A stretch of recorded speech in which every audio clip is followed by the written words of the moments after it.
Bio identical hormone replacement therapy biological होती है, identical to your body होती है। ये वो वाला हार्मोन होता है जो आपके जिस्म में ओवरीज पैदा कर रही होती है और जो पीक पे होता है जब लड़की जवान होती है 20-30 साल के अंदर।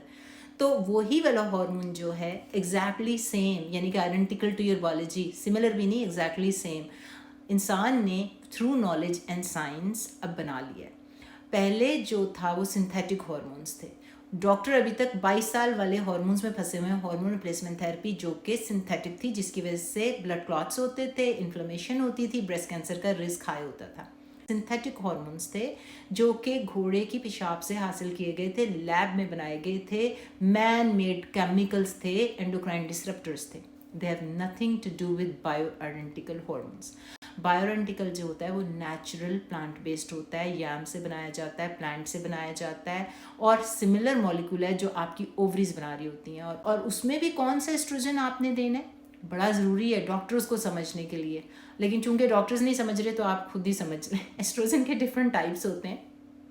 एस्ट्रोजन में आ जाता है एस्ट्रॉन, जो है कि आप एड्रीनल बना रहे होते हैं। ये सबसे ज़्यादा अमाउंट में होता है जब औरत मेनोपॉज में चली जाती है। इसलिए अगर आपको कोई नेचुरोपैथ डॉक्टर ये बता रहा है कि अल्लाह मियाँ ने कोई बैकअप रखा हुआ है कि आपके एस्ट्रोजन तो फिर भी पैदा हो रहा है, तो वो सही बात करें, एस्ट्रोजन पैदा हो रहा है, लेकिन एस्ट्राडायोल बायोआइडेंटिकल नहीं पैदा हो रहा, जो कि जवानी का हार्मोन है, जो आपको बीमारियों से बचाएगा। आपका एस्ट्रॉन पैदा हो रहा है। जो एस्ट्रॉन होता है वो इन्फ्लेमेशन क्रिएट करता है, प्रो इन्फ्लेमेटोरी होता है, जो आपका एड्रिनल ग्लैंड पैदा करता है और उसकी ज़ाती हो जाती है जब आप मेनोपॉज में जाते हैं। तो मेनोपॉज जो होता है बाय इटसेल्फ एक प्रो इन्फ्लेमेटोरी स्टेज है, एक एजिंग की स्टेज है, और उसमें क्योंकि एस्ट्राडायोल कम हो गया, जो 17 बीटा हाइड्रोक्सी एस्ट्राडायोल होता है जो आपकी ओवरीज पैदा कर रही हैं, वो वाला हार्मोन जवानी में होता है और वो सारा पैदा कर रही होती है ओवरीज। एस्ट्रोजन होते हैं वैसे तो आपके ब्रेन में, आपकी बोन्स में, आपके एड्रिनल ग्लैंड में, एडिपोज टिश्यू में, फैट टिश्यू में, ओवरीज में, हर जगह पैदा हो रहे होते हैं। जो हमने मेन बायोरेंटिकल हार्मोन रिप्लेस करना है, और जब हम बायोरेंटिकल की बात करते हैं तो 17 बीटा एस्ट्राडायोल होता है, और उसके वो सारे फ़वाइद होंगे जो कि एक यंग लड़की को मिल रहे थे at the age of 20 and 30। इसके अलावा एस्ट्रोजन एस्ट्रियोल भी होता है। एस्ट्रियोल जो होता है वीकर होता है, आपकी स्किन की खूबसूरती के लिए बहुत अच्छा है और आपकी वेजिनल हेल्थ के लिए भी अच्छा है।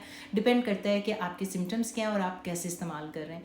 मैं वैसे उसको अपनी स्किन की खूबसूरती के लिए इस्तेमाल करती हूँ। एस्ट्रियोल जो होता है वो वीकर फॉर्म होता है एस्ट्रोजन की, और यूजली फीटल प्लेसेंटा, जो बच्चे का प्लेसेंटा होता है जो माँ के अंदर जब बन रहा होता है, ये वो वाला एस्ट्रोजन होता है। चौथा एस्ट्रोजन भी होता है E4, जिसे एस्टेट्रॉल भी कहते हैं, और वो जो होता है फीटल लिवर के अंदर बन रहा होता है, जो बच्चा होता है माँ के पेट के अंदर, उसके अंदर बन रहा होता है। वो बोन हेल्थ के लिए बहुत अच्छा है, लेकिन उसके ऊपर मज़ीद रिसर्च हो रही है और वो भी मार्केट में उस तरह से नहीं आया कि हम कह सकें कि जी आप उसको इस्तेमाल करें। तो बायोआइडेंटिकल हार्मोन रिप्लेसमेंट थेरेपी को समझने के लिए डॉक्टर को पहले जाके खुद से समझना पड़ेगा कि कौन से टाइप ऑफ एस्ट्रोजन होते हैं, और जब हम बायोआइडेंटिकल की बात कर रहे होते हैं तो हम सिंथेटिक की बात नहीं कर रहे होते जो इन्फ्लेमेशन करता है, जो एजिंग करता है। हम वो वाले हार्मोन्स की बात कर रहे हैं जिससे इन्फ्लेमेशन कम होगी, ब्रेस्ट कैंसर का रिस्क कम होगा, आपकी हड्डियों के फ्रैक्चर का रिस्क, आपकी मेमोरी लॉस, आपके हॉट फ्लैशेस, वेजोमोटर सिम्टम्स, आपकी सेक्शुअल हेल्थ, आपकी UTI, आपके जो पेनफुल सेक्स है, वो सारी चीज़ें कम होंगी, बोन फ्रैक्चर कम होंगे, आपको सार्कोपीनिया, जो आपका मसल लूज हो रहा है, और आपके जितने सिम्टम्स आ रहे हैं बुढ़ापे के सारे सिम्टम्स, वो सारे कम होंगे, तो क्वालिटी ऑफ लाइफ बेहतर हो सकेगी। लेकिन तो ये फिर किसने सीखना है? आप ही को सीखना पड़ेगा, क्योंकि ये आपकी हेल्थ है, आपकी ज़िंदगी है, तो डॉक्टर भी आप ही को ढूंढना पड़ेगा।